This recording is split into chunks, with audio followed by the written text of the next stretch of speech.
கர்த்தருடைய பரிசுத்த நாமத்துக்கே மகிமை உண்டாவதாக. இன்றைக்கி கூட லேவியராகமம் 6ஆம் அதிகாரத்தை பார்க்க போகிறோம். இந்த அதிகாரத்தில் கூட என்ன சொல்லியிருக்காங்க, கர்த்தர் வந்து மோசையை பார்த்து சொல்கிறாங்கன்னா, ஒருத்தவங்க கிட்ட வந்து தேவனுக்கு விரோதமாக அவங்க வந்து பாவம் செய்கிறாங்க, அநியாயம் பண்ணுறாங்கன்னா, ஒருத்தவங்க வசத்தில் வந்து ஒப்புவிக்கப்பட்ட பொருள், இல்லை வந்து ஒரு கொடுக்கல் வாங்கல, இல்லை வந்து ஒரு மற்றவங்க பக்கத்து வீட்டுக்காரங்க கிட்ட ஏதாவது ஏமாத்துத்தனம் பண்ணுறது, இல்லைன்னா அவங்கக்கிட்ட வலுக்கட்டாயமாக பறிச்சிக்கிறது, காணாமல் போயிடுச்சு அப்படின்னு சொல்லி மறுதளிக்கிறது, பொய்யானையிடுறது, இந்த மாதிரி பலவித பாவங்கள் செய்கிறது வந்து தேவனுக்கு விரோதமாகவே செய்கிற பாவமாக தான் இதை வந்து சொல்கிறாங்க.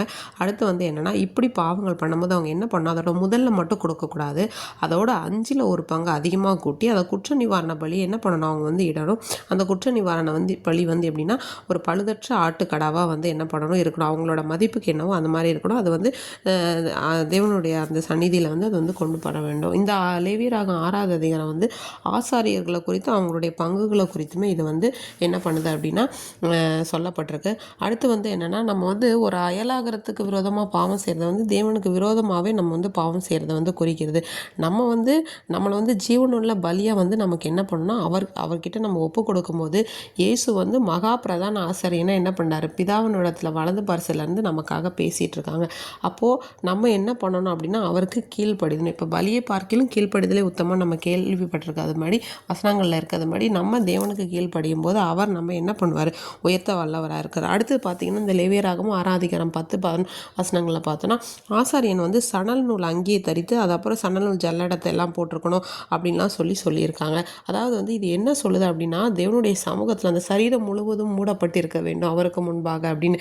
இது எதை குறிக்குதுன்னா, மாம்சத்தோட கிரியைகளில் என்ன பண்ணணும் அப்படின்னா, அது வந்து வெளிப்படக்கூடாது அவருக்கு முன்பாக. அதாவது மாம்ச கிரியைகள்னு பார்த்தோன்னா, அப்போது தேவையில்லாத காரியங்கள், தேவனுக்கு விரோதமானது, விபச்சாரங்கள், காம விகாரங்கள் சொல்லி கலாத்தியர்ல வசனங்களில் சொல்லியிருக்க மாதிரி அப்படிப்பட்டது என்ன மாதிரியான காரியங்கள் நம்மக்கிட்ட இருக்கணும், ஆவின் கனிகள் வெளிப்படணும் அப்படின்னு சொல்லி. அடுத்ததாக பார்த்தீங்கன்னா, அடுத்து வந்து என்ன பண்ணோம், அவங்க பாளையத்துக்கு புறம்பே போகும்போது வேறு வஸ்திரங்களை உடுத்திக்கொள்ளணும் அப்படின்னு சொல்லுது. இது வந்து எதை குறிக்குது அப்படின்னா, இந்த பாவம் அப்படிங்கிறது பரவக்கூடிய ஒரு தன்மை இல்லையா. அதாவது நம்ம அந்த பாவங்கள் ஒரு பண்ணிட்டோம்னா அது திரும்ப அந்த பாவம் நம்மை தொடராதபடிக்கு அதை அங்கேயே நம்ம என்ன பண்ணணும், விட்டுறணும் அப்படிங்கிறது தான் இது வந்து சொல்லப்பட்டிருக்கு. அடுத்து 12-13 வருஷங்களில் தேவனுடைய பலிபீடத்தில் அக்கினியானது வந்து எரிந்து கொண்டே இருக்கணும், அவியக்கூடாது அப்படின்னு சொல்லியிருக்கு.